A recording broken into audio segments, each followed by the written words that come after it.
ఉన్న బంగారాన్ని విడిపించి ఆ రోజు ఆన్లైన్ రేటుకే మేము కొంటాం. Sharma gold company.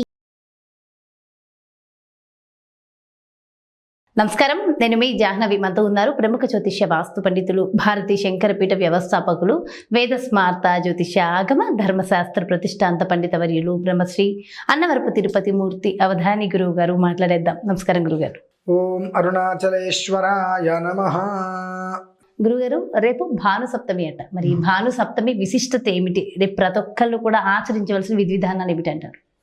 భాను సప్తమి ప్రత్యేకమైన విధానాలు ఏమీ లేవమ్మా.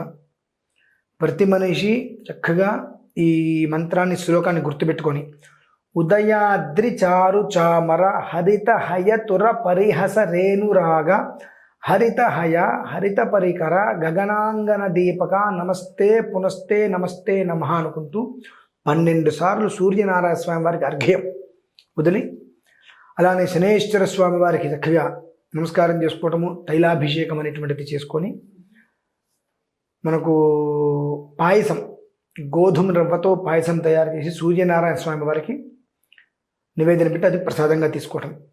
దీనివలన ఏమొస్తుంది అంటే ఆరోగ్యం భాస్కరాదిత్యం.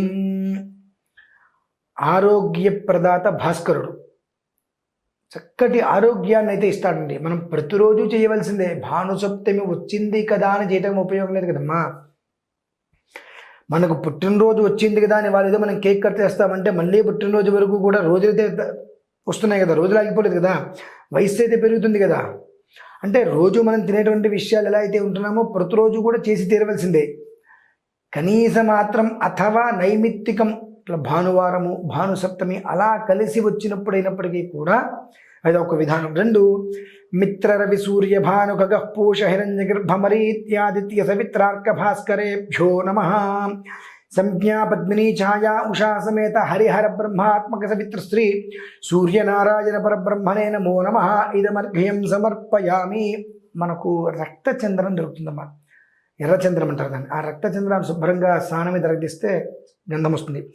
ఆ గంధాన్ని నీళ్ళల్లో శుభ్రంగా ఎర్రగా కలిపేసేసి అంత గరిక తీసుకొచ్చి దాంట్లో వేసి అన్ని నల్ల నువ్వులు వేసిన తర్వాత శుభ్రంగా అందులో సూర్యనారాయణ స్వామిని ఆవాహన చేసుకొని, ప్రత్యేకంగా ఏమీ అక్కర్లేదు. యంత్రం అన్ని మనకు దాని గురించి అవగాహన లేదు కాబట్టి, యంత్రం గీతం తప్పుస్తే ఇబ్బంది కాబట్టి అంతవరకు ఒక రాగి ప్లేట్లు వేసుకొని చక్కగా ఇప్పుడు ఏదైతే మనం అనుకున్నామో మిత్ర రవి సూర్య భాను ఖగ పూష హిరణ్య గర్భమరీత్యాదిత్య సవిత్రార్క భాస్కరేభ్యో నమః. సంజ్ఞా పద్మినీ ఛాయా ఉషా సమేత హరిహర బ్రహ్మాత్మక సవిత్ర శ్రీ సూర్యనారాయణ పరబ్రహ్మణే నమో నమః అని చెప్పి 2 అక్షతులు అందులో వేసేసి నమస్కారం చేసుకొని అందులో ఆయన్ని ఆవాహన చేసుకొని, మొదట్లో మీకు చెప్పి అర్ఘ్యం మొదలు పెట్టాలని చెప్పి ఆవాహన చేసుకున్న తర్వాత చక్కగా ఉదయాద్రి చారు చామర అనేటువంటి శ్లోకంలో చక్కగా దోషుడితో అన్న నీళ్ళు తీసుకొని ఆ ప్లేట్లోని చక్కగా స్వామివారికి వదిలిపెట్టేసి కుదిరితే 12 నమస్కారాలు. అంటే సూర్య నమస్కారం. ఆ సూర్య నమస్కారాల్లో కూడా ఓం హ్రాం ఉద్యన్నద్యమిత్రమః ఆరోహన్నుత్తరాందివం హృద్రోగం మమ సూర్య హరిమానం తనాశయ సుఖే ఏషు మే హరిమానం రోపనాకా సుదధ్మసి అథో హారిత్రమేషు మే హరిమానం నిదధ్మసి ఉదగాదయమాదిత్యో విశ్వేన సహసా సహ విశంతం మహ్యం రంధయన్మో అహం ద్విషతే రథం.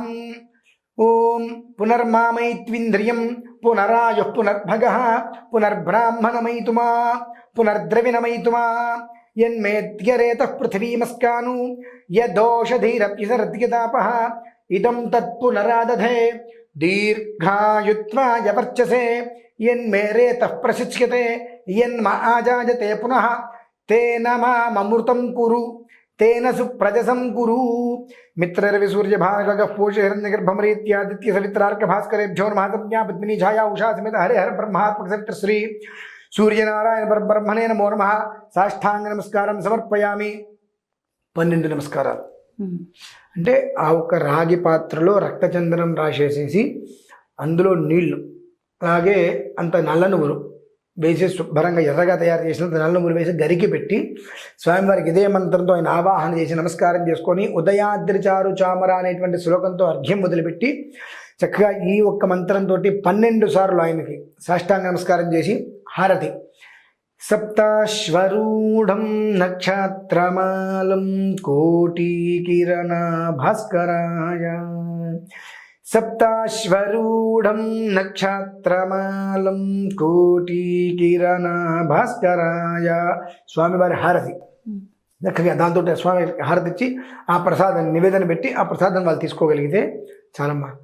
ఇది గనక చేయగలిగితే చక్కటి ఆరోగ్యం వారి సొంతము. అంటే వాళ్ళ సొంతంగా చెప్పలేని వాళ్ళు ఇది విన్నా సరిపోతుంది. వినచ్చమ్మా, ఇది వింటూ చేసుకోమనండి, నష్టమేముంది. ఇప్పుడు ఇది వింటూ అన్ని ఏర్పాటు చేసుకొని ఈ మంత్రాన్ని వింటూ ఇదే మంత్రాన్ని రికార్డ్ చేసుకుంటూ 12 సార్లు నమస్కారం చేసుకోండి, ఇబ్బంది ఏముంది అందులో. అయితే గురుగారు అసలు భాను సప్తమి ఎందుకు వచ్చింది అని విశిష్టత కూడా ఒక్కసారి చెప్పండి. భాను సప్తమి అంటే ఆదివారం సప్తమి కలిసి వచ్చినప్పుడు అమ్మా. అంతే. అదంటే అంత రేరుగా కలవు. ఇప్పుడు శని త్రయోదశి ఉంది, ఈ శని త్రయోదశి అనేటువంటిది, తర్వాత ఈ మంగళాష్టమి, మంగళవారం అష్టమి కలిసి రావడము, అలానే భౌమాష్టమి, మంగళవారం అన్న భౌమాశ్విన్యం అంటే అశ్విని నక్షత్రము మంగళవారం అష్టమి కలిసి రావడం, ఇవి కాస్త ప్రత్యేకతలు అంటారు. సోమవారం అమావాస్య, సోమామావాస్య, ఇటువంటివి విశేషంగా ఉంటూ ఉంటాయి. కాబట్టి మామూలుగా చేసేటువంటి దాంట్లో వచ్చేటువంటి ఫలితం కన్నా ఇటువంటి విశేష పర్వదినాల్లో చేస్తే 10 రెట్ల ఫలితం వస్తుంది. దానికి తోడు ఇప్పుడు భాను సప్తమి, సప్తమి అంటే 7 శని, భాను అంటే అది తండ్రి కొడుకులు. దీని యొక్క పర్యవసానం ఏమిటి అంటే తండ్రి కొడుకుల మధ్యలో ఏదైనా ఒక రకమైన వైరం అనేటువంటిది ఉంటే ఇలా అతుక్కుంటారు చక్కగా. ఎలాంటి గొడవలు లేకుండా కుటుంబంలో అశాంతి అసౌఖ్యం అనేటువంటిది లేకుండా సౌఖ్యంతో సుఖంగా ఉండటం కోసమే భగవంతుడు అనుకోకుండా కొన్ని ప్రత్యేక పర్వదినాలను ఇలా మనకు ఇప్పిస్తూ ఉంటాడు. అలానే మనకు మంగళవారము అశ్విని నక్షత్రము అష్టమి కలిసి వస్తుంది, చాలా రేరు, అది అంత తొందరగా రావు. ఇటువంటివి వచ్చినప్పుడు దానికి చేసేటువంటివి, అలానే భౌమాశ్వినం ఇలా వచ్చినప్పుడు ఏమవుతుందంటే వాటికి చేసేటువంటి కొన్ని ప్రక్రియలు ఏవైతే ఉంటాయో విశేష ఆరాధనలు, అవి మామూలు దానికన్నా కొన్ని రెట్లు ఎక్కువ ఫలితం ఇస్తాయి. దానివల్ల కుటుంబం అనేటువంటిది ప్రశాంతతతో కూడి ఉంటుందమ్మా, అది పరిస్థితి. అంటే కుటుంబ ప్రశాంతతైనా ఇది చేయడం వల్ల మొత్తం ఫలితం అయితే కుటుంబ ప్రశాంతత. గురువుగారు, కుటుంబం ప్రశాంతంగా ఉంటుంది అంటే అన్నీ ఉంటేనే కదమ్మా ప్రశాంతత. అంతే. ఇదొక సంధిలాగా అనిపిస్తుంది. ప్రశాంతంగా ఉంటుంది అంటారంటే మనం ఇవాళ నేను ప్రశాంతంగా ఉన్నాను అంటే ఏమిటి, ఇవాళ తెల్లవారు లేచిన దగ్గర నుంచి కూడా నా దగ్గరికి ఎవరు వచ్చి ఇబ్బంది పెట్టలేదు, నేను ఎవరిని ఇబ్బంది పెట్టలేదు, నా వల్ల ఎవరు ఇబ్బంది పడలేదు, హాయిగా కడుపు నుండి 5 వేళ్ళతో కలిపి నోట్లోకి భోజనం వెళ్ళింది, రాత్రి పడుకోగానే నిద్ర పట్టింది, అబ్బా నిన్నటి రోజు ఎంత హాయిగా ప్రశాంతంగా ఉన్నానని మనం చెప్పుకుంటాం. అటువంటి రోజు వస్తుందమ్మా. అలా ఉంది అంటే ఇంకా జీవితం చాలా బాగున్నట్టే. అది కావాలి మనిషికి. చాలా మంచి విషయాలు చెప్పారు గురుగారు. అండ్ ఆ రోజుని ఎలా వినియోగించుకోవాలో కూడా చాలా చక్కగా చెప్పారు మంత్రాల రూపంలో. థ్యాంక్ యూ సో మచ్ గురుగారు. నమస్కారం. చూసారు కదండి, మరి భాను సప్తమి యొక్క విశిష్టత ఏమిటి, ఆ రోజు మొత్తం కూడా మనం ఏ విధంగా గడపాలి, అంటే సూర్య భగవానుణ్ణి ఏ విధంగా మనం పూజించాలనేది గురువుగారు మంత్రాల రూపంలో ఎంతో చక్కగా వివరించారు.